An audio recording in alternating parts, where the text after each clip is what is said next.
Andrew, my guy, it's so nice to be here with you. Yo, it's been a... It's a dream. We was talking about this, what? Like a month ago, 2 months ago? We've been talking about it for a while. And it's honestly one of my favorite things to do. So for the people who don't know, this is what I like to call, at least for now, the Anywhere and Anything podcast. And I like to just go to random places, Andrew, and discuss absolutely anything that comes to mind. I just feel like it's a great way to gain clarity on certain subjects. Sometimes we get absolutely nowhere, but we have a few good laughs, and to me, that's getting somewhere as well. Absolutely. And for the people who don't know, this is Andrew. Andrew, I gotta big you up a little bit. You're an amazing guy. You do a lot of amazing things. I appreciate it. Your story, from what you've told me, I really just appreciate the fact that you shared so much, and hopefully some of those things, not everything, but some of those things you'll be willing to share on the podcast as well. One similarity that I find in common with you is that we are just two young men who are hustling to find our way through this beautiful thing called life. And there is nothing, I think, grander than the journey. Yeah, 100%. I often find, and I said this the last time that I was with Pedro, I often find that people get somewhat hung up on the destination, and they forget that the most beautiful part of the process is the process and not the destination. And you are one of the rare ones who focuses more on the process. I say, yo, Andrew, you want to come and do this video? You're like, bro, I'm there. Hey, Andrew, you want to do this? Yo, I'm there. And although you and I are both definitely fans of the final result, we seem to enjoy the company, the blood, sweat, and tears that goes into us giving effort to get to that final result. Would I be wrong? No, 100%. I think, especially more like looking into, like, what we talked about this year is having that mentality of just enjoying the process of just being present in what I'm doing, like the work that I'm doing, whether it is gym, at work, how I'm just being present in that rather than just constantly focusing on the specific, like you said, the destination where I'm going to be at. And I feel like it's made me enjoy life a lot more in the things that I'm actually investing in and the things that I'm actually doing for myself. And so I completely agree. I think that's why this works and why, we're doing what we're doing, is because it's that same mindset, enjoying the process of everything. And yeah, it's helped a lot. That's been like my biggest, like, I guess you can say not my quote, but my mindset for this year. And even honestly, like coming into, the end of the year, going into 2023, is just enjoying the process. Yeah. I want to touch on something. You talked about being present. It's December of 2022. December has always been the month for presents, if you know what I mean. And I want to talk a little bit about what it takes to get, or rather stay in that mindset. You wake up in the morning, and it doesn't necessarily have to be a process I want to lean towards, but what I do want to touch on is what helps you stay locked in. Because I think when you wake up in the morning, a lot of individuals, there's no grounding of any kind, and I'm not saying that you have to have one, but people don't ground themselves.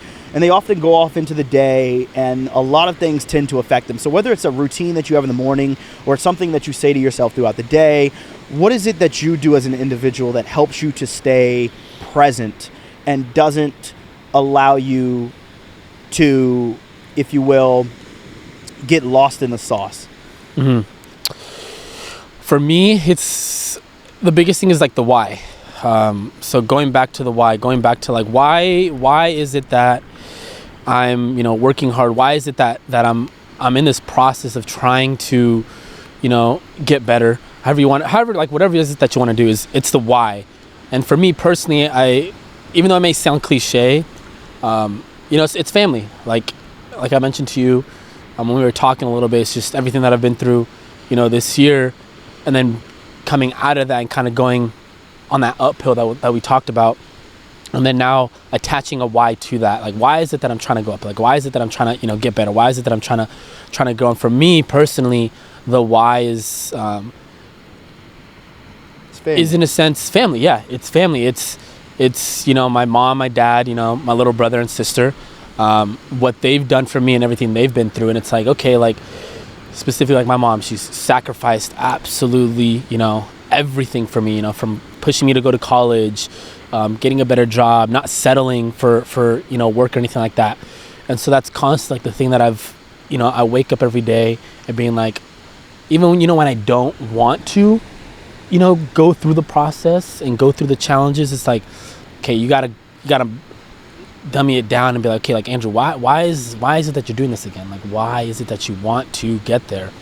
Again, it's family. It's the most basic family. Family is the biggest thing. They've sacrificed a lot for me, and I think aside from feeling that pressure, like I have to succeed, it's also because I want to. Yeah. I think that life has a contrasting dynamic to it where you're both pushed by wanting to get away from the things that you feel are beneath you. That's certain jobs, that could be certain people, that could be certain mindsets within yourself. And you're also pulled towards your destiny. And your family is an interesting point that stays directly in the middle for a lot of people. It's not necessarily something that pushes you away, of course. That would be not very good. But I do understand certain people go through that as well. And it's not always something that pulls you. It's just something that's there. And I lean to my family for so much. I don't think they realize this. And I should probably be even more vocal about how much I care about them. That's something that as men we tend to forget. Yeah. But when my family is needed, when I need my family, I got to tell you, the way that they rally around me makes me remember, they're right here with me. They're not behind, they're not ahead, they're right here with me. And we're getting to this end of this year. It's 2022. I'm 26. How old are you? 25. 25. I have to tell you something. Dude, I look forward to seeing my family so much now. Yeah. I'm like, we're going to hang out. We're going to spend time together. This is what I live for. Like, before I used to live for jumping in a fast car, hitting the lift of the year. Yeah. And don't get me wrong. If I could have those things as well, I like to have my cake and eat it too. Yeah. But if I just had to have the cake would be my family. Like, I really enjoy, and I'd actually shift this a little bit, and this might take it in a different direction. I want to know what you think about this. But as I spend time around other people who clearly don't care about me as much as my family, and they shouldn't have to, and who don't share the same values all the time, it makes you really love your tribe a little bit more. Yes. Are you experiencing that? Yes. That is 100%. That's true. I feel like that's the crazy thing about this year is like I've always, I guess you can say being a people pleaser. Like I've always said, like my family's always going to be there. And honestly, this is like kind of putting myself on the spot, but like I took advantage of that. And I feel like a lot of people don't notice that I took a lot advantage of the fact that always knowing, my family's going to be there. My family's, let me go, the fast cars, this, do this with my friends. But it's like, as I got older and I'm like, people are like, you're only 25. But once you start going through stuff, and especially this year, it's like, I had to step back and be like, dang, like, even when I was neglecting my family and doing all that stuff, like, they were always going to be the ones there. They were always the one there. They were always rallying up. They're always like, what is that you need? Especially, like my mom and my dad, they're always there no matter what. Even if I was like pushing them away, always there. And I've grown so much closer to them this year than I've the other 24 years that I've been living. Wow. And it's crazy. And so then I've now taken that piece and been like, okay, now put that towards like, your friends. Like, are your friends caring for you?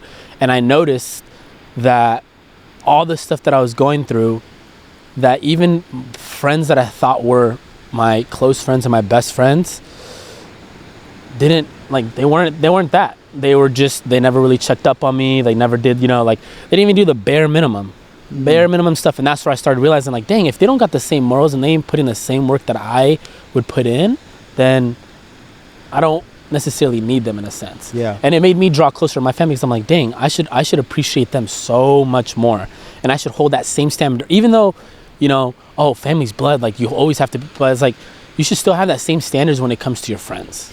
1,000%. And I didn't realize that before. I was like, but they're not blood. They're not going to be as, I was like, but they're still going to hold that same standard. They're still going to hold that same morale. Why can't they hold that same standard as far as like actual blood family? Yeah, here's something about love and family that we tend to, this speaks exactly what you're talking about.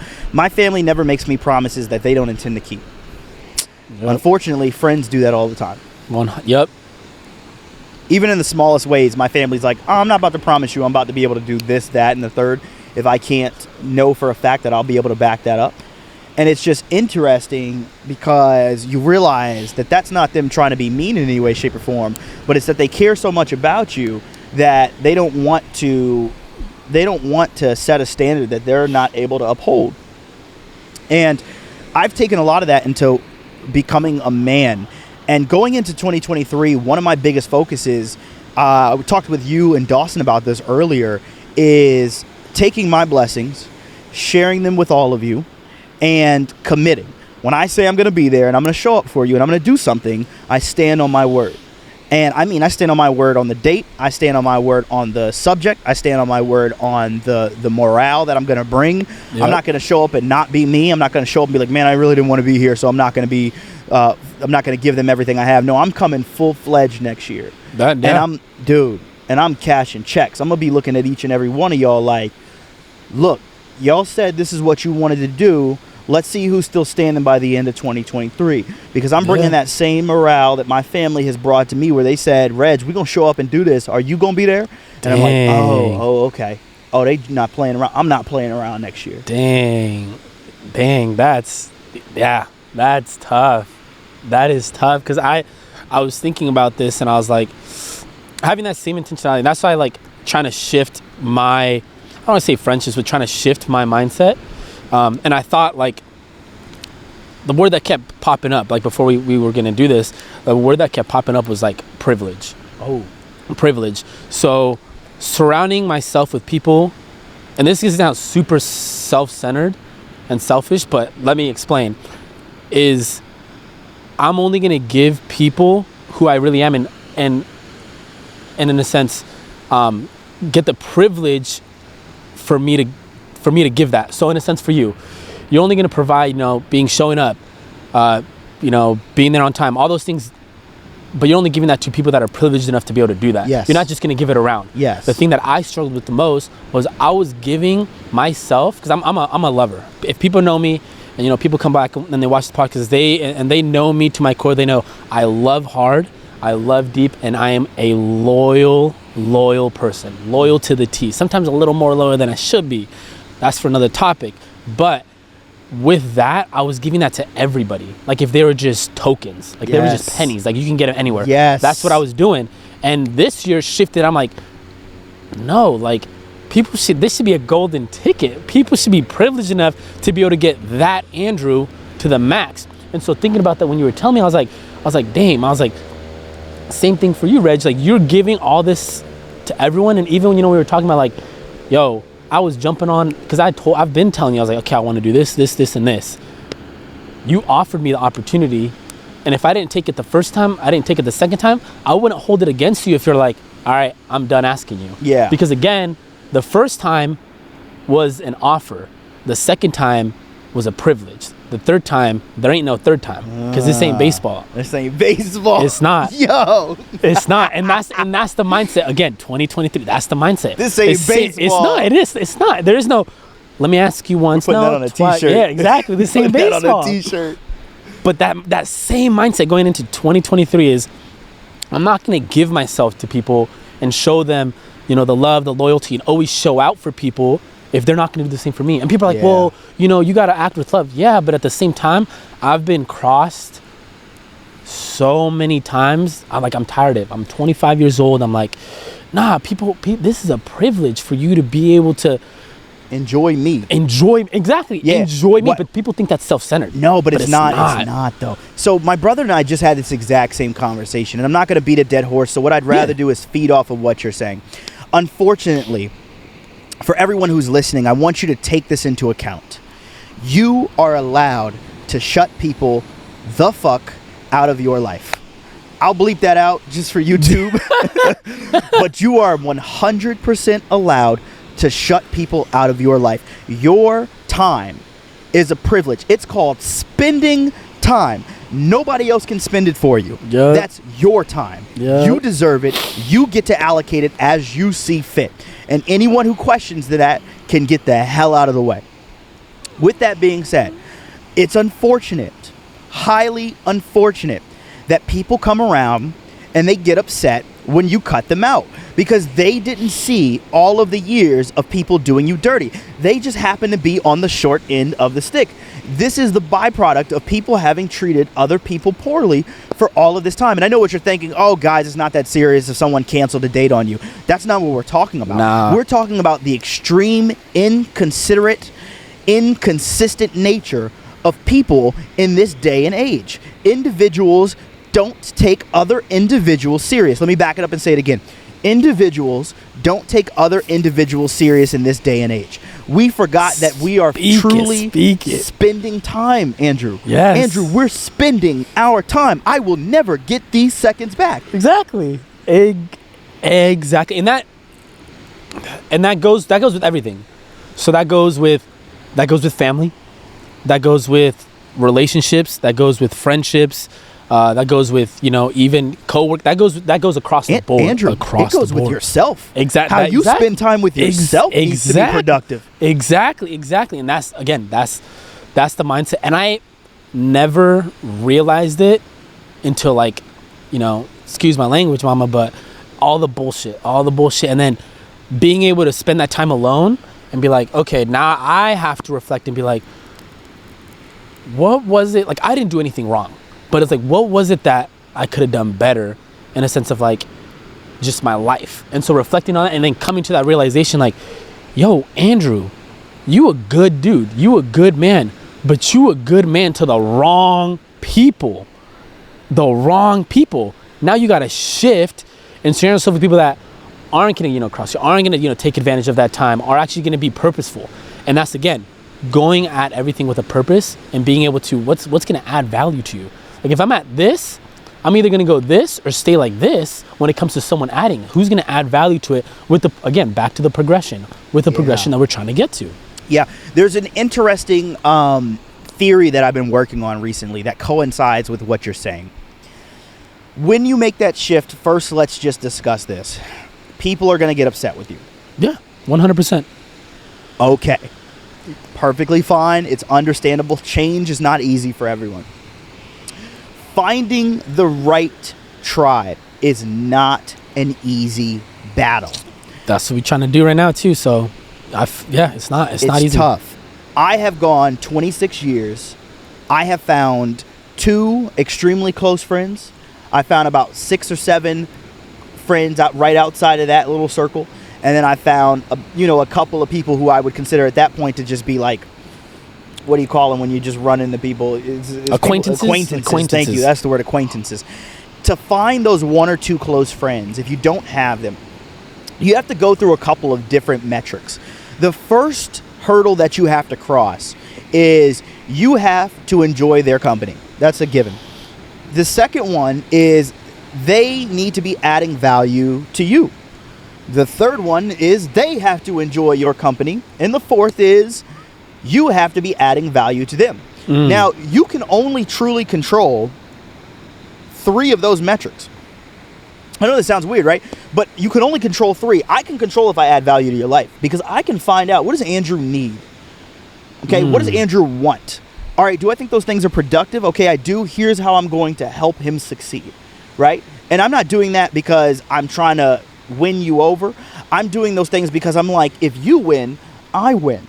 And it's a very, very simple understanding. It's not a selfish understanding. It's just an understanding of, if we're going to live this life, don't we want the people around us to succeed?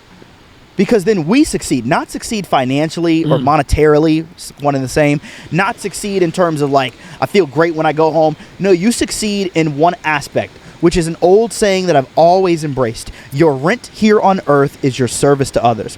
And if I serve my closest friends well, there's no telling what I could do for the rest of the world. But if I can't serve the closest people to me well, that's a scary, scary bout with yourself. That's something that is going to be, I think those people probably have a hard time looking in that mirror when they get home and turn that light on. I'd imagine they just look down at the sink. Because if you're not even taking care of the people who are in your life, oh man, how are you going to help serve the rest of this world? Isn't that what we're all here for?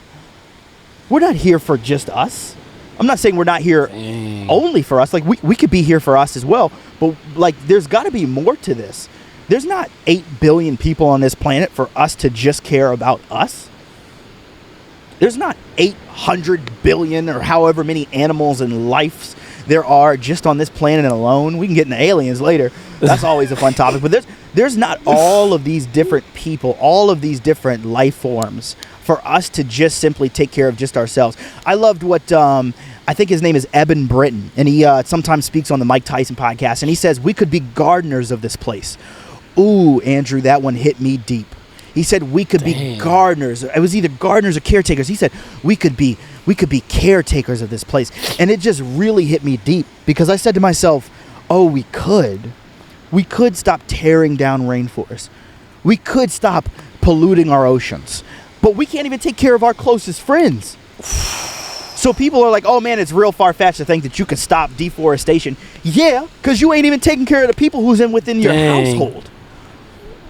How about we start there? It's a slow trickle, but just like life, journeys are long. This whole journey called life, if you're lucky to live it to a full, ripe age, could take 80, 90, with modern medicine, 100 plus years. Even in those later years, you could become a vast wealth of knowledge to pass down to the next generation who's able-bodied and can take care of things. Dang, that's true. That's true. And it's just, again, like you said, it's basic. Just, are you taking care of your circle? Are you taking care of your circle? That's where it starts. And that's, again, where you have to, kind of what you were saying is, you kind of have to look back and, like, question yourself. Like, ain't no one perfect. I ain't perfect. Facts. And I've had to do the same thing. Like, dang, like, what am I doing to benefit the people around me? And what's the answer that you came up with? I'm still trying to figure it out. Yeah, that's fair. And even if it's like, because I'm still trying to figure out. Like, I know, like, you know, when it comes to my family, there's certain things, you know, financial, you know, things like that, helping out, you know, take care of my little brother. Those are easy stuff. That's bare minimum. But the day-to-day, it's like, what am I doing to help out, you know, my friends? And it can be simple stuff. I feel like people like, you need to do something so, like, crazy. No. It doesn't have to be crazy, but it's like, even simply just checking in. And so that's one thing I can answer now that you kind of asked me, is like, friends that are struggling is just being more intentional with, like, asking, like, yo, how are you doing? Like, are you good? Like, you know, I ain't gonna name names, but, you know, one of my friends, he's struggling right now as far as, like, you know, a home and stuff. Like, freaking out. I was like, bro, come stay with me. I got a room. You can take my bed. I'll take the floor, or we can put up an air mattress. Just come stay with me. Even just simply offering that. You can take it or not. That's up to you. Simply asking just people, like, how are you doing? Like, what's going on in your life? What's you're doing? If I can simply offer just that, that's better than offering nothing. Yeah, you're right. That's better than offering nothing. And so I'm still trying to figure out, like, what's different, because everyone's going to need something different. Mm-hmm. So what is it that I can offer you? Yeah, that's like you created an individualized experience. And something that's wrong with school systems and all of these other large mass, you know, I don't even know what I call it, mass assimilation. I don't want to be mean, but when they take all of these hundreds of people and try and fit them into a cookie cutter routine, that's not how humans work. It's not how humans work. 100%, yeah. And at the same time, we have a lot of similarities. Don't get me wrong. Like, a lot of the ways that people think about things, a lot of the ways that people feel about things are actually quite similar. But on an individual level, people need individual help. I think therapy is highly underrated. Oh, I go to therapy. It is highly. 100. Yep. I used to go once every 2 weeks. Now I go once a month. I've been going for like a year, like almost like a year. Highly underrated. My therapist, dopest dude. A1. A1. I don't want to. You don't have to air out your actual therapist, but how'd you find therapy? This is something I always touch on when I ever get on this. I just want to know, how does someone go about, if they need therapy, where do they find it? Oh man. Where'd you find it, you know? So, you know, what we had talked about as far as, like, past relationship, person making certain decisions, stepping out of faith in the relationship, if you catch my drift. Just being unloyal in the relationship after being together for some time. We're with you. And that, like, I was already, when I moved out here to San Diego, like, I was already kind of like, what's the word that I'm looking for? Culture shocked a little bit. Just kind of moved out here for that specific person. Yeah, you made that whole move just for them. Yeah, just for them. The whole move, did everything, the whole shebang. And, you know, they did what they did a few times. Different people, tried forgiving, blah, blah, blah, blah, blah. And so that put me in a deeper hole, like the deepest hole that I've ever been in. And I've always, you know, been grateful. I've always had a home, food, bed to sleep in, all that stuff, education. So I never really struggled with anything. And so, you know, that happened, and like I had, like, this year I had planned, you know, marriage, engaged, the whole shebang. Wow, that's where you were. That's where I was mindset wise, and they, you know, they did what they did. See, people don't think about that. That's a tough hole to climb out of, if you will, because not only were you physically where you were, but your mind, Andrew, works like my mind does. We plan for the future. So now you just messed up the trajectory of where we're trying to go. Exactly. And, you know, physically I wasn't there. So then now emotionally, and I'm a very emotional guy. Like, I look like I'm intimidating, as people told me, but, you know, I'm a teddy bear. Like, I love deep, as I mentioned. And so that put me in such a deep hole to where, like, oh shit. It put me in a deep hole to where, like, I didn't even want to be here anymore. Yeah. Like, I didn't even want to be, and sorry, mama, you know, no one knows. There's probably like 3 people that know about this, but I wanted to take my own life. I was such in a deep hole, and that's where it started. I'm so glad you didn't. I know, me too, you know, because you know, my mama, I know, like, that was the biggest motivation for me, in a sense, not to do it, because I know the effect that it would have on her. But I was close to, and it's tough thinking about it now, because it's, you know, it's been a year since when I was in that mindset, in that headspace, and then everything just started hitting. And so because of that, that was kind of like the domino effect. Yeah, the catalyst. The catalyst, and then just different stuff started happening. Yeah. You know, family health, a passing in my family, and just thing after thing and after thing. And I already was going through this one thing that I thought was supposed to be my pillar, my thing to hold me. Going through this one thing that I thought was supposed to be my everything. Yeah, my everything. And then I couldn't even rely on that, because I was already destroyed. Yeah. And so with that, like, I was like, yo, I need to go to therapy, pretty much. Like, and I was getting therapy through their work, in a sense, because they got through. Gotcha. Yeah. And so I was getting it, you know, for free, because I was technically, you know, still with that person, and, you know, every 2 weeks. And it was tough. I thought I was like, you know, I can cry, you know, like, I'm a crier, you know, I'm a big baby and stuff sometimes, but that was tough. It was tough. And then after some time, it just, you know, I was going to start getting charged, because, you know, this person was kicking me off, pretty much, you know, kicking me to the curb. And the thing that I love about my therapist, you know, he told me, he's like, I'm not going to leave you hanging. He's like, we're going to still continue this. He's like, because I believe you still need it. Okay. Now, a year later, you know, we meet up once a month, and through Zoom and stuff, and he's always like just progressing. He's like, man, like, he's like, I'm rooting for you. He's like, you know, you seem like you're doing good. He's like, we just talk. Like, you just talk. Like, you simply just talk with someone, and you just talk to your stuff, and they listen. And I feel like a lot of people need that, someone that they're not associated with any friend group, not associated with any family member, not associated with anything, that they can just spill all their stuff to. Yeah. And they can just sit there and simply listen. Sometimes the dude don't say nothing. Sometimes he's like, you know what, Andrew, you know, I think, and just kind of gives me advice. And it's helped me, and he's giving me exercises too. And it's helped me realize a lot of the stuff that we were talking about, as far as friendships, family members, putting myself first, having the golden ticket and the privilege for people to be in my life, and things like that. And that's where big shout out to him. He's been the one, you know, at the forefront that's been able to make me realize all that. And he ain't even gonna take credit for it. He's be like, nah, Andrew, that was all you. But nah, brother, that was you helping me get there. And so I believe even people that don't struggle, if you don't struggle with anything, or you just struggle with something so small, go to therapy. Yeah. Go to therapy. Back like we never left. Yes, sir. For anybody who's just joining in, my name is Reginald Thompson. I'm here with Andrew Watley. I have this saying I've been joking around with. I mess around, and I hope nobody takes this as egotistical. But I believe in my success, and I believe in my team's success. So I keep saying this when I meet dope people, which is on a regular basis. I keep saying, oh, he's going to be on the yacht. Oh, she's going to be on the yacht. And what I mean by that is when we reach the pinnacle of success, which is not just monetary, there's so many other facets to success. I believe that the person that I'm discussing or describing at that particular time is going to be there. And Andrew, I want to give you your flowers now.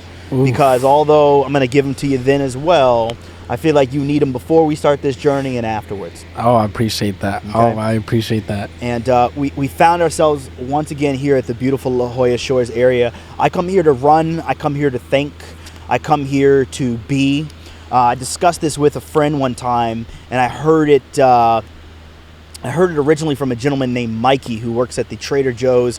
I won't say which one. I don't want to air out his job, but he's an amazing individual. His roots lie deep in Jamaica, and he talked about grounding. He talked about getting out into nature and making sure that you connect and taking your shoes and your socks off and making sure that you are one with nature. And I used to look at that stuff when I was a kid and laugh, and now I got to tell you, I am starting to find a deeper and deeper connection with this life and with this world. It's something that I'm quite honored that I have been granted the sight, the vision, the opportunity to be a part of.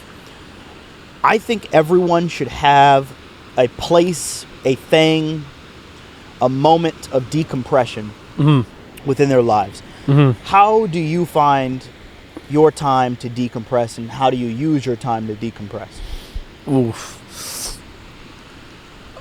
This is another one that I'm figuring out. It's 2023 is a lot of figuring out some stuff. Yeah. We should start off by saying you're 25, bro. Let me tell you something. We got to have it figured out now. I know, but that's the thing for me is I've always struggled. It's like I had to have this by this, like you said, planning for the future, and it's now just being patient with everything.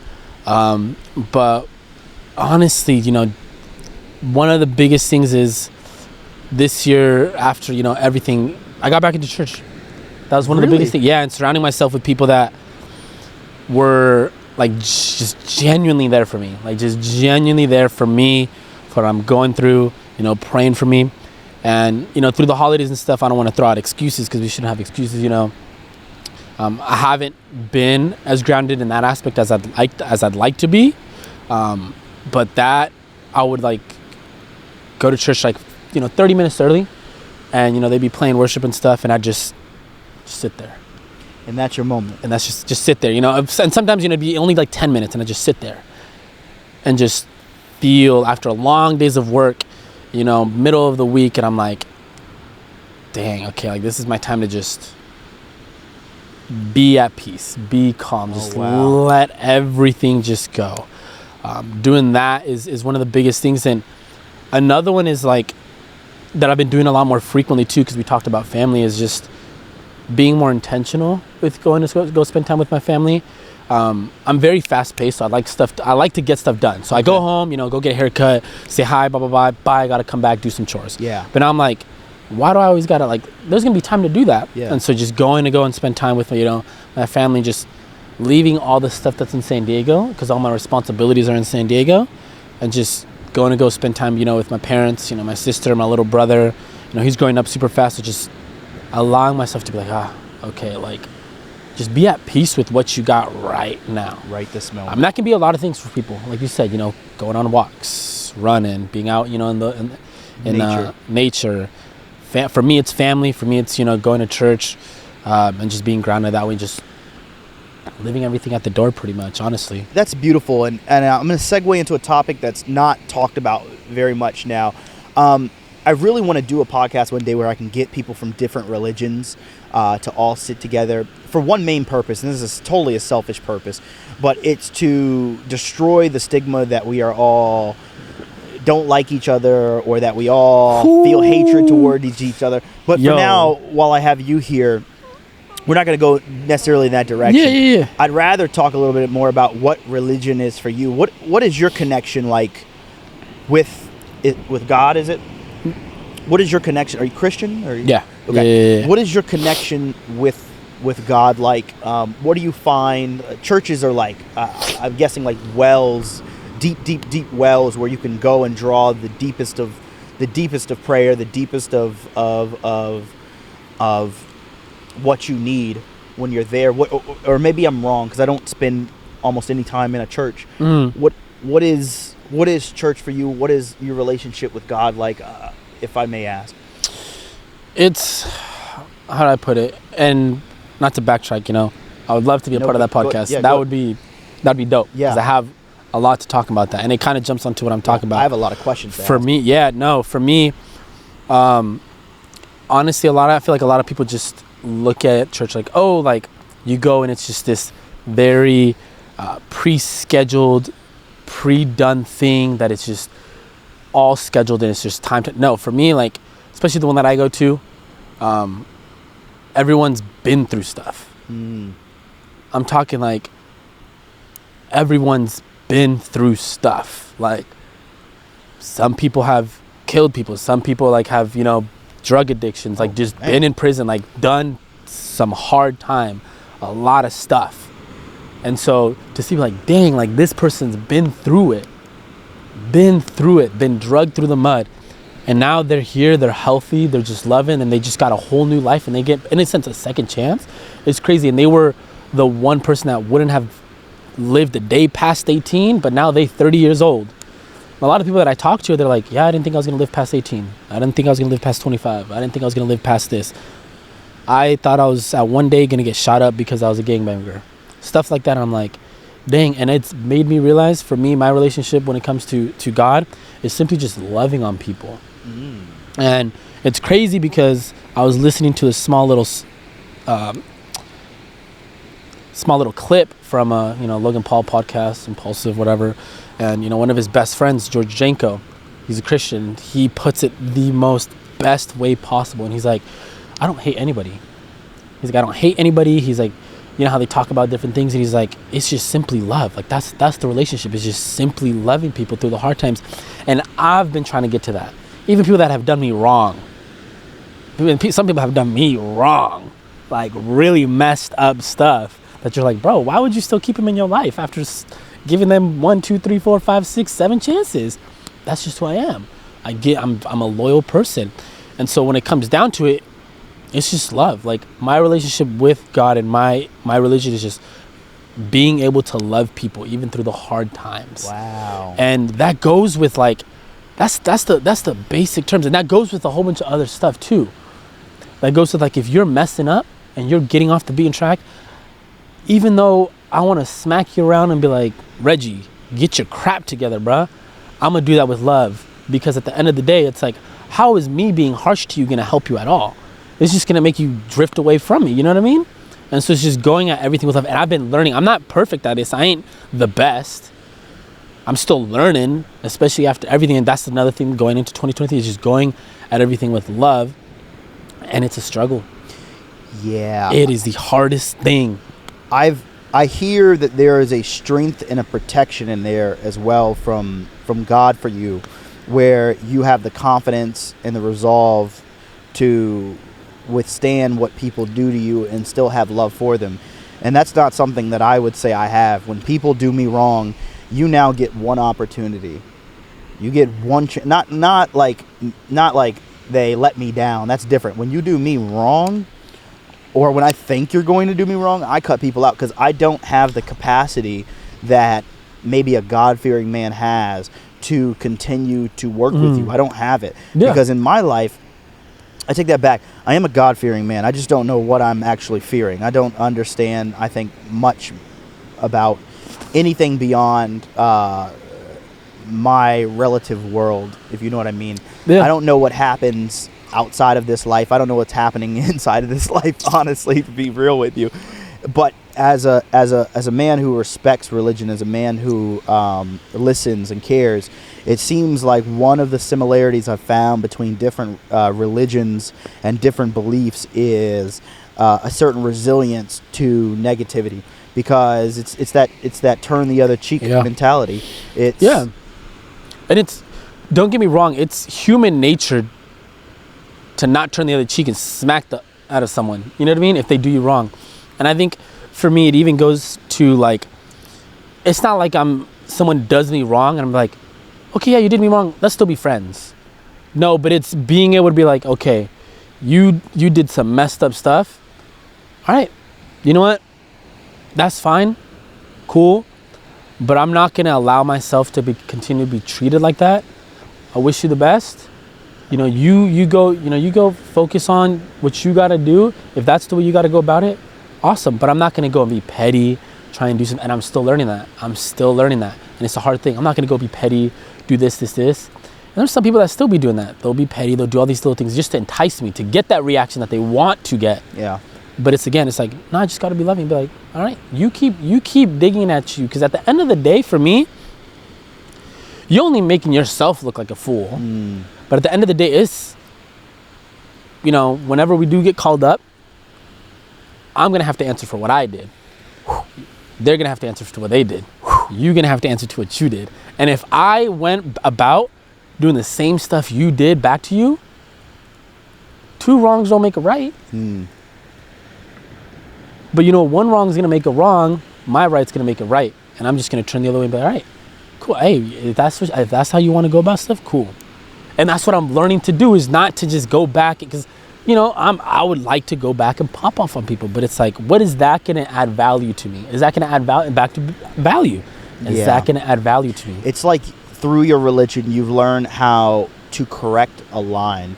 So like there's lines that lead all throughout life. They're not necessarily straight lines, but there's these lines, and these lines are negative, positive, or neutral. And so someone takes this line and they corrupt it and they turn it into a negative line.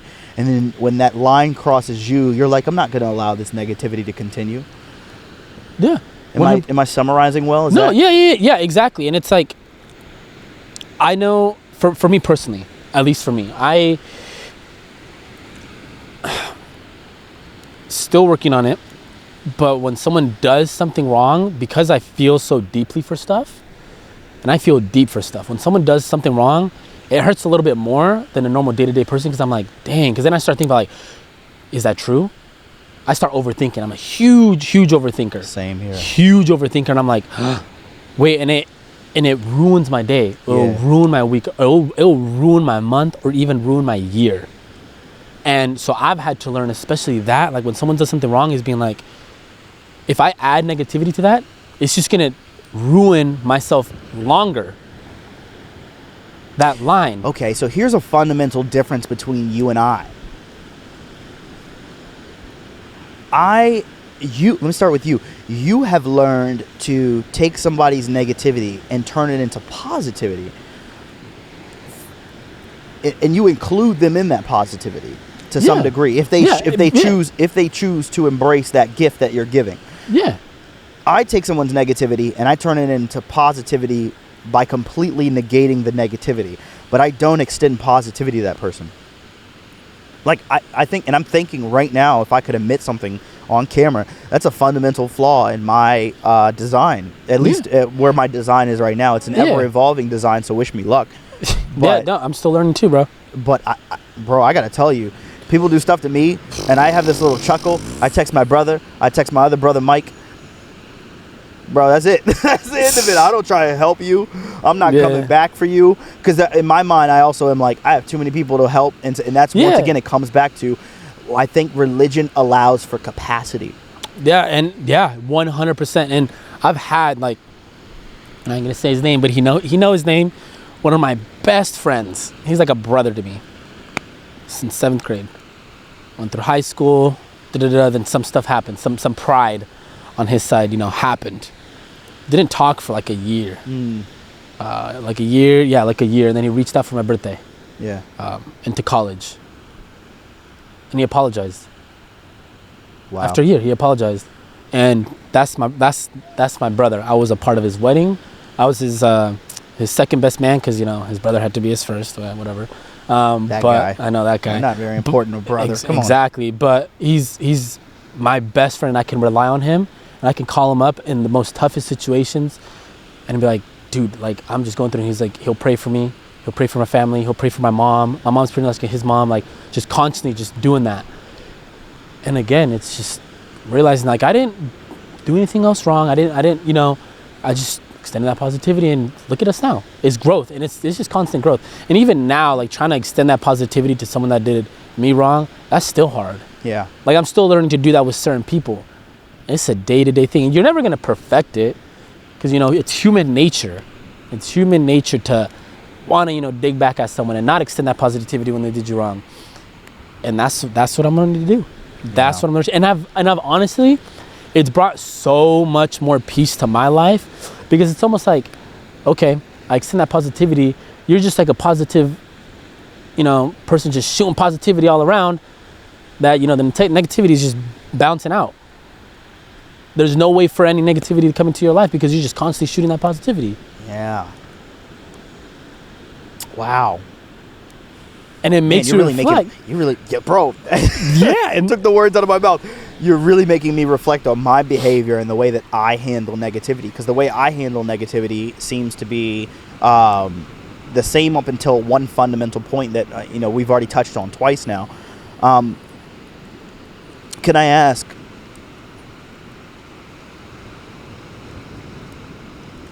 This is a tough question. Do you ever feel crazy for being religious in this day and age?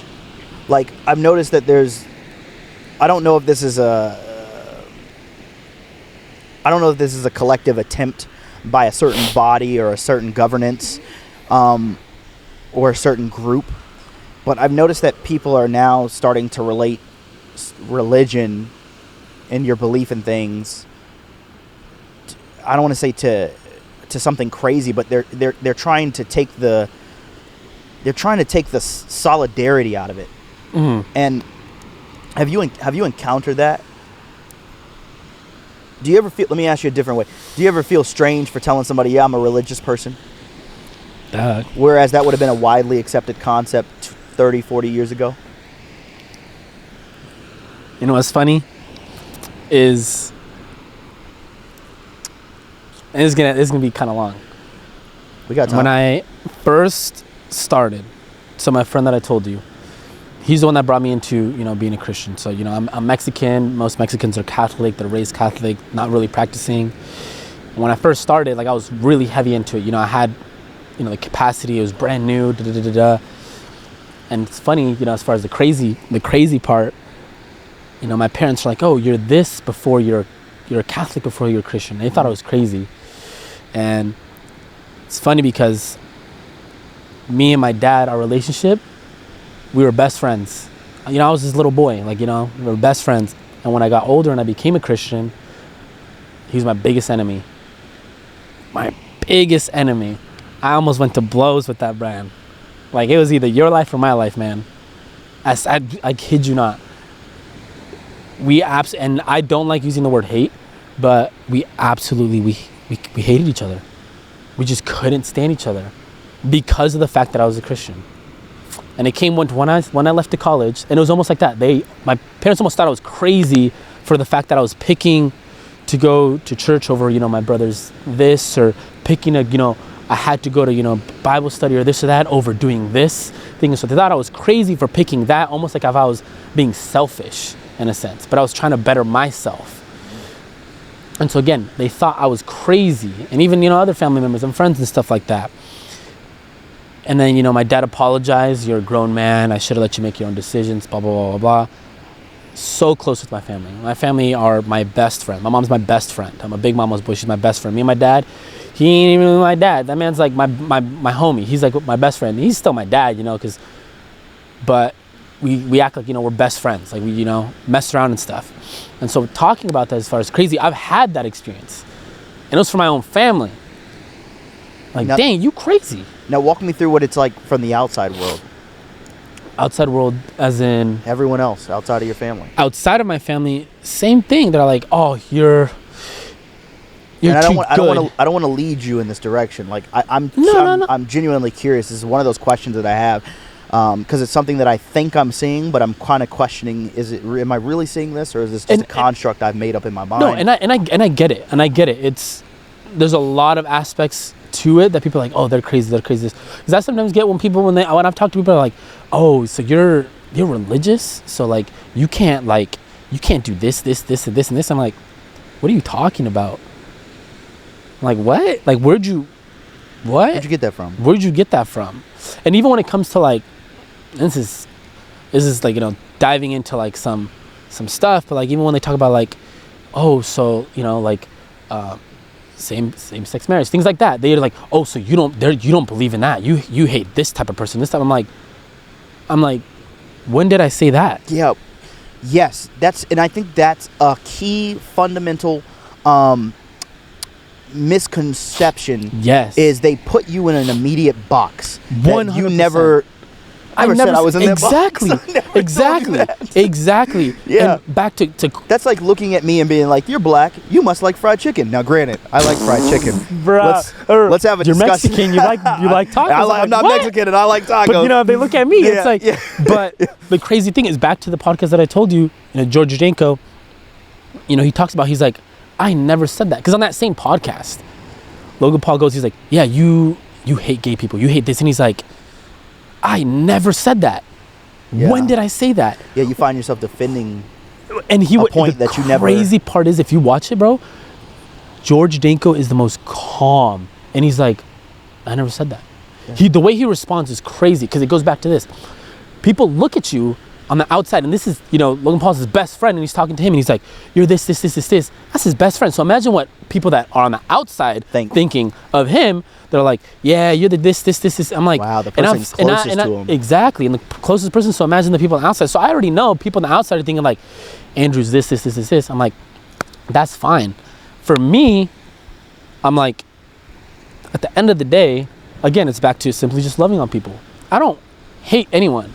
Yeah, do I have, human nature? Do I dislike some people? Yes, not gonna lie. There's some people that I dislike. But at the end of the day, they're going to have to answer to their stuff. I'm gonna have to answer to mine. Yeah. And it's just loving on people. And I think that's the misconception that people think, is they box you. And at the end of the day, that's where you, as an individual, need to look back and be like, dang, if, in a sense, Christians are boxed in this aspect, why am I putting them all in the same box if I myself wouldn't like it if someone put me in the same box, or all black people in the same box? I wouldn't like it if everyone put me in the same box and be like, oh, all Mexicans are in the same box. Or you're Mexican, you must be this way. You must be, exactly. Or you're black, you must be this way. Yeah. If I personally wouldn't like to be put in a box, why am I going to go and put others in a box? Yeah. Same thing with religion. Why am I going to go put them in this box? If I must, and it's that's all part of reflecting, being an adult, is looking back and being like, dang, if I wouldn't like it, why should I give that to them? I really like that you, and this isn't necessarily saying that people, I want to preface this because this could get misconstrued very quickly. Yeah.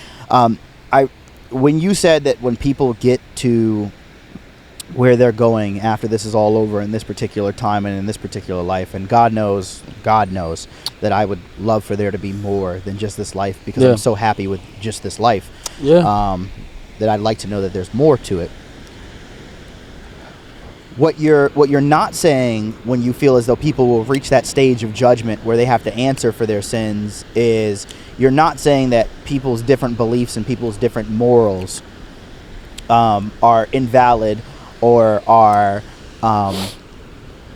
undeserving of the love that you believe God is capable of giving. 100%.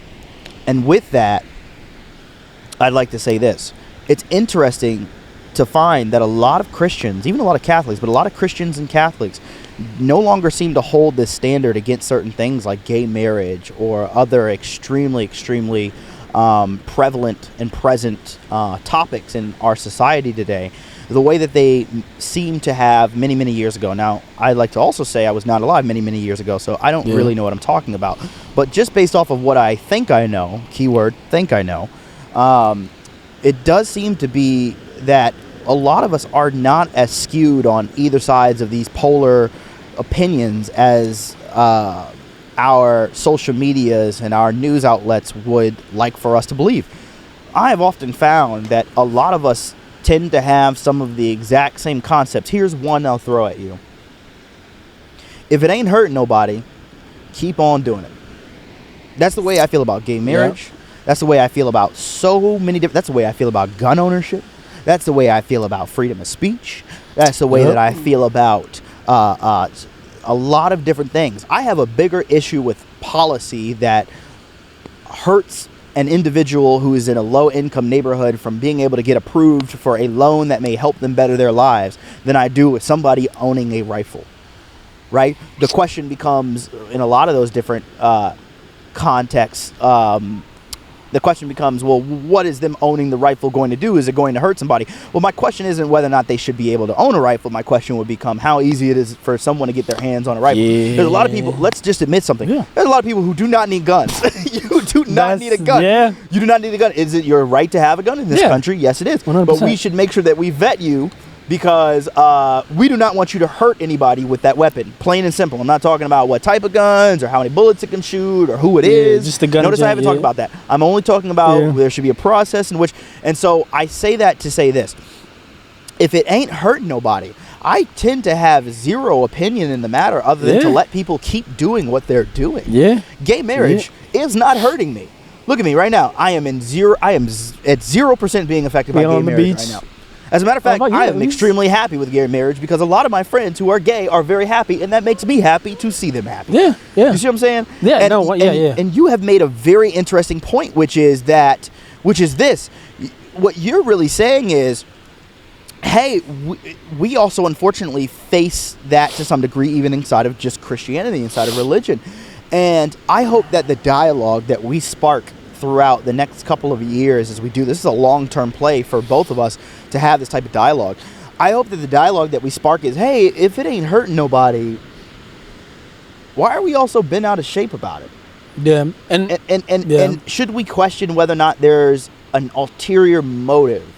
Because that's where my mind keeps coming back to, like, wait a minute, I'm not arguing about this stuff. Andrew's not arguing about this stuff. My friends who are gay are not arguing about this stuff.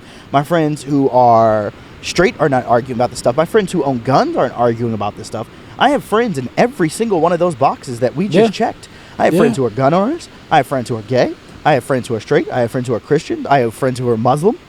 I have friends who are tall, short, black, white, green. Not green. You said green, the Grinch. Like money. You said money. Friends with money sometimes. Yeah, no. But I have friends in all of these different facets of life, and I often find that they're not really having these types of arguments that social media would like to portray. Here's an interesting one I've been talking about recently. Ooh, this is going to be a fun. And if you just get up and walk away, I totally understand. The argument between men and women as of recent. No, I'm kidding. Yeah, no, I totally understand if you do. No. The disconnect between men and women, this red pill, blue pill, whatever they want to call it, it's like, where did that come from? Like, I love women. You sure? Where did this? Totally. Let me talk to you. Listen, shout out. Hey, look, they won't know who this is, but shout out to Stephanie. You know what I'm saying? I love women. Let me talk to you real quick. And all jokes aside, like, bro, like, I don't have a hatred towards women. I don't like some of the narratives that are being portrayed, but those narratives are not being portrayed by all women. I don't like some of the narratives that are being portrayed by some men. How do we dig ourselves? I actually heard this the other day, and it scared me to think about. I heard this theory that humans are still tribal by nature, because many years ago, we were in groups of less than 150 to 200 people. Tribes, right? And for resources, we would battle with other tribes, right? Now, this is a very limited and very diluted version of what I heard. History lesson right now. Quick history lesson. I like when oh my gosh, there's a comedian, and he goes, He goes, a long time ago. When he starts off, TK Kirkland, that's who it is. He says, a long time ago, these different factions, these small tribes of individuals had to fight for resources with other groups. And because of this became something that we know scientifically. A lot of different things can become genetically ingrained in us as individuals. And so today, I heard this theory, not today, but today in this time, I've heard this theory that because we were not in some extremely serious war that threatened the lives of absolutely everybody in the U.S. or everybody in all these other countries, we had to find other things to, in old terms, beef about. And that terrifies me, because I would like to believe that we could turn our beef towards all of these different issues into more productive outputs.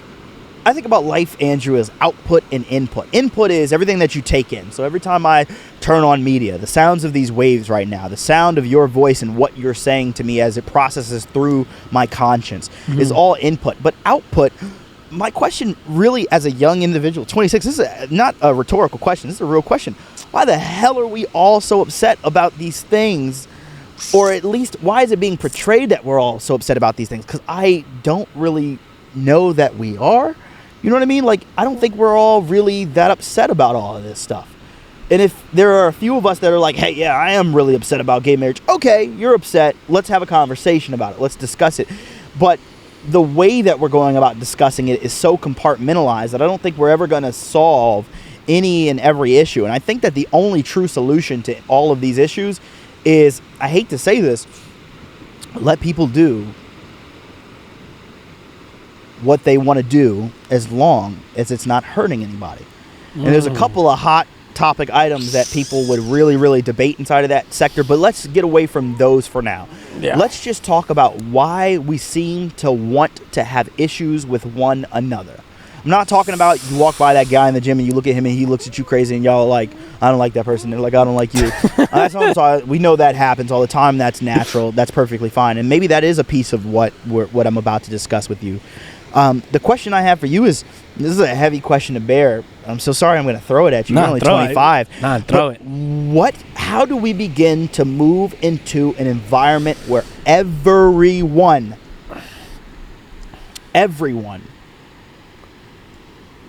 can have a voice and can move collectively in a general direction of positivity?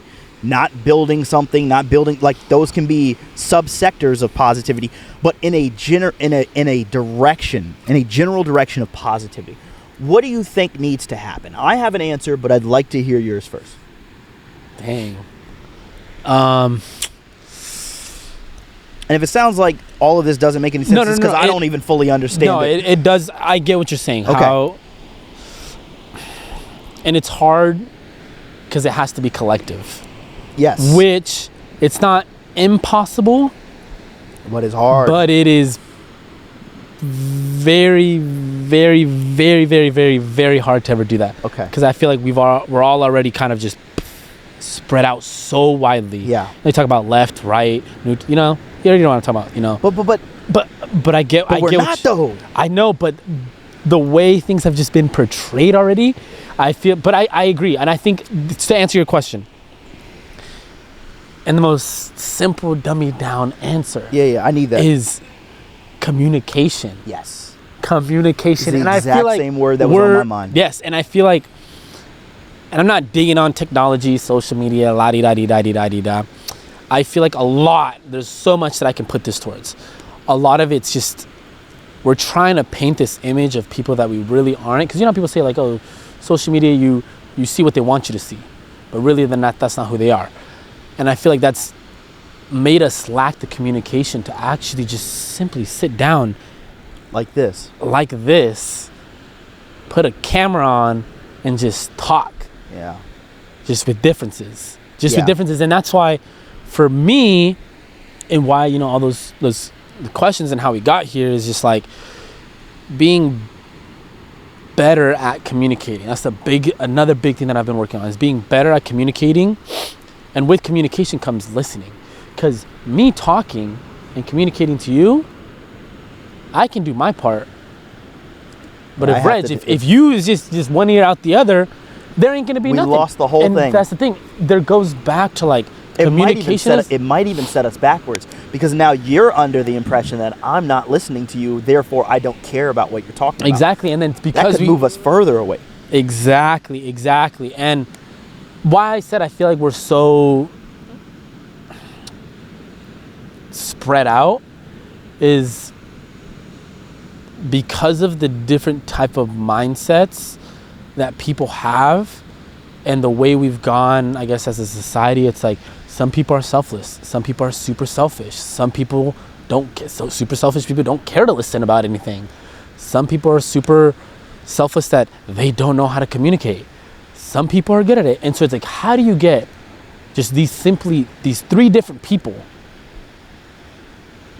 to agree on the same one thing? Yeah, much less the understanding that there's not just three different people. There's way more, but that's there's way more. And that's what I meant. It's like, it's almost, that's why I put that extra very, very, very difficult, because people are so different. When you were talking about that tribe thing, everyone was the same. Everyone was the same. Everyone was the same. We need berries and we need a deer. Boom. Now what?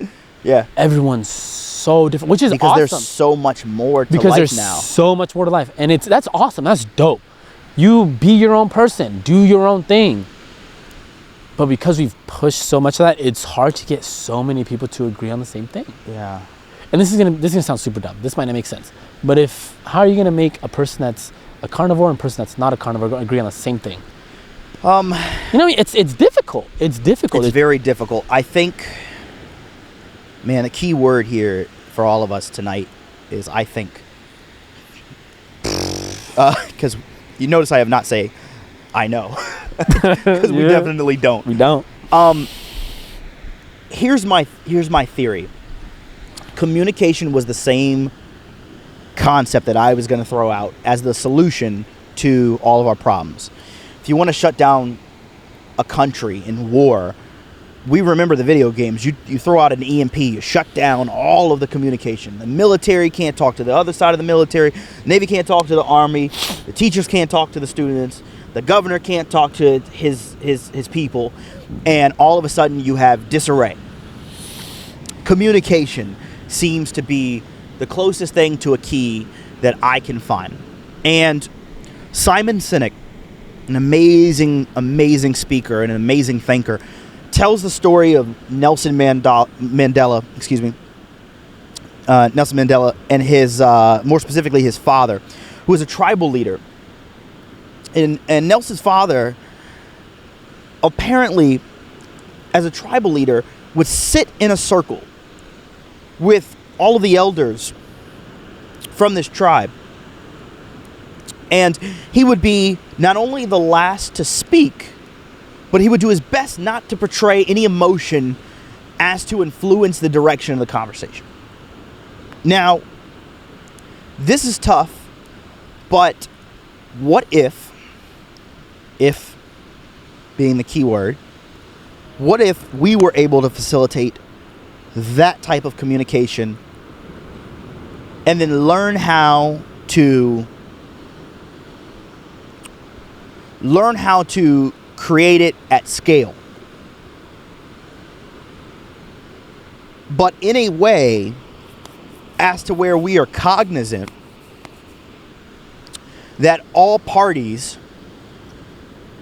whose ideas are being represented are present. And the fear that comes to my mind is this: how are you going to represent all parties? There are so many parties. And the answer, I already have it, is you can't. But maybe the remedy is that you try. And the point that scares me the most is that the party that you attempt to apply that remedy to has to be a willing party that is willing to accept said remedy. I can't put Neosporin on your wound if you do not allow me to do so.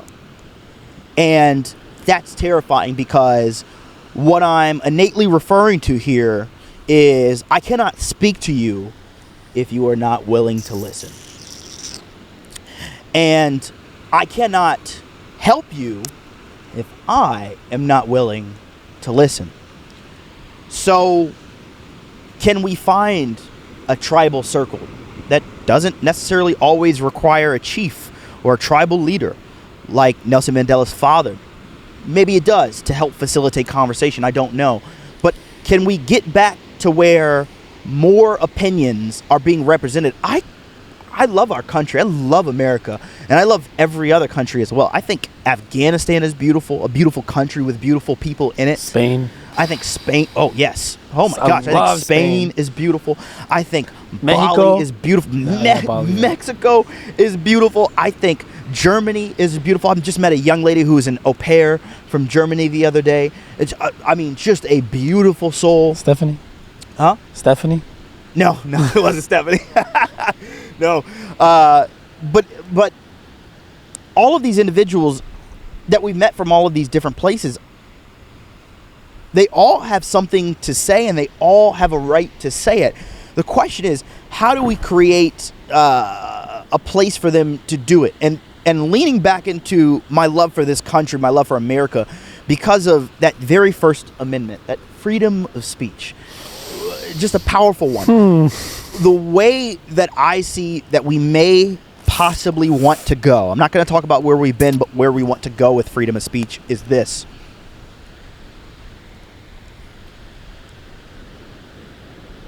Freedom of speech should not imply that the dialogue begins and ends with just your speech.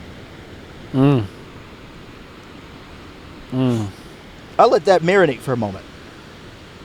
I think we should have people from all opinions who make an agreement to come into a room or an environment. We could do it out here on the beach for all I care. Now, actually, I'd rather do it out here on the beach. People will be a little bit calmer by the waves. But people should come from all aspects of life, and we should work to get them from all aspects of life to come out and communicate with one another with the intent, my mother's word that I've learned from her, with the intent to not only share, but to receive. Oof. The person that I found that's gotten close to this, a lot of people aren't going to like this, the person I personally have found that's gotten close to this is Joe Rogan. I know this is a hard switch, but that man has an ability to listen to so many different narratives from so many different people who are from so many different facets of life, and he truly listens and cares about what they're talking about. Yep. And doesn't tell them they're right or they're wrong. He may share his opinion at times, but moreover allows them to have a platform, a massive platform, to share their experiences. And I feel as though he should not be the only one to have to bear that weight. Yeah. We should be doing the exact same thing. Yeah, and we're gonna do it. And based off of that, you're right. He's the only one. Again, communicates. He has a conversation. He's not first person to say something about it, the last person that has to say something about it. And I feel like that's how we're skewing away from it. Yes. Is if you look at a lot of like these late night shows and this and this and this, a lot of them, they don't even let the person that they're interviewing speak. And two other things. The reason I think that is because I'd like to just say this and not harm anyone. Great shows, but they all seem like they have a direction they're trying to take us in. Yep. And the direction doesn't seem to be a specific topic. The direction seems to be to advance their narrative. That's number one. Number two, I think a fundamental issue with any show that you've watched in the last couple of years is the length in which that show has to take place. I cannot get deep down into the crevasses of your mind and of your ideas in 30 minutes. It is near impossible. No, I'm sorry. It's impossible to unlock the truths that we are trying to find in a 30-minute segment. I actually think 3 hours, which is what Joe Rogan shoots for, might be too short. That's true. Right? Yeah. And I believe that he is doing one of the best things possible, which is exposing us all to different ideas. I used to be a lot more democratic, if you will, the left, right? I used to be a lot more on this side before listening to Joe Rogan. And then I listened to a bunch of people who felt the exact opposite. And I was like, oh, I understand. I'm not saying I agree, but I understand where they're coming from. And then I'm like, oh, what they're asking for is not that bad. It's not as horrendous as I may have been brought up, not by my mom, but by society to believe. And so then I begin to go, wait, well, what are they asking for? Oh, that's not that far-fetched. I used to feel this way about guns. When I was a kid, I was like, oh man, guns are bad. Guns, nope, can't have guns. Can't have them. You can't have them. And then I grew up and then people were like, hey man, like here's some of the cool things about guns. I can protect my family and keep them alive. I can hunt my own food at a pace that will not destroy the ecosystem, right? And I can then clean my own food and gut my own food and cook my own food and care for myself, and I am a self-sustaining individual here with this gun that helps me to do so, right? I am an enthusiast of guns, the same way that Reggie is an enthusiast of cars, right? Like, and I started to learn. I was like, oh, I wasn't listening. Yep. I'm so sorry, guys. I wasn't listening. Yeah, and the feelings that I used to have as a kid. Here's another one. I'll go here. The feelings that I used to have as a kid when I used to be like, oh, you're gay? Oh, wait, oh, no. That used to give me a weird feeling because society had made me think you're supposed to have a weird feeling when people think this way or feel this way. And then I started listening to them and they're like, oh, wait, you just love who you love? That's it? That's the end of it? Oh, wait, but it hurts me, right? And then I listened a little bit more and I was like, oh, it doesn't hurt me? Oh, I'm sorry, I wasn't listening. Yeah, no, like you right on the nail. Is just simply listening. Religion. Religion. Yeah. Hey, I just believe in God. Oh, wait. You're not mad at me that I don't? No, bro. And that's or that I don't know any. You know what I believe in? Yeah. No, I'm not mad at you. Oh, okay. I'm sorry. We should start a show, a podcast called "I'm Sorry, I Wasn't Listening." That's the third one. Maybe that's what we call it. I know, right? How many podcasts are we gonna have by the end of this? Like 5. I'm sorry. That's a good name though. I'm sorry, I wasn't listening. I'm sorry, I wasn't coming for you. No, exactly. It's just simply. Or sorry, Joe Rogan, we're coming to help you. Yeah, Joe Rogan, we're coming to help you. It's simply listening, and like you said, with the narratives that all these different shows, they're all pushing a specific narrative. Yes. And that narrative is drawn to the audience, the target audience that they already have, the market that they have, and they're pushing them more towards that narrative. To lock that audience. And they've already done it. Then you got this other one doing the exact same thing, pushing them further, and doing that constantly, that they're just too far. You're a mile, 2 miles, 10 miles. I can't even hear you. I can't hear you. Exactly. I can't see you. You're across the ocean. Exactly. And that's like you said, Joe Rogan he's the only one doing it. He's one of the very few people at that platform. There's a few, but he's at that platform, at that stage, at that caliber. Yeah, at that caliber where you're like, I can exactly. And it's being able to just simply communicate, listen, and you don't have to understand. But at least you have to try. At least you have to try to and be like, oh. And maybe if you don't understand, maybe that just means that somebody else should try to explain it to you a different way. Exactly. Or and maybe you don't have to there's agree. More research. Yeah. Exactly. And that's another thing too. I know we don't got a lot of time, but that's another thing too, is like, I don't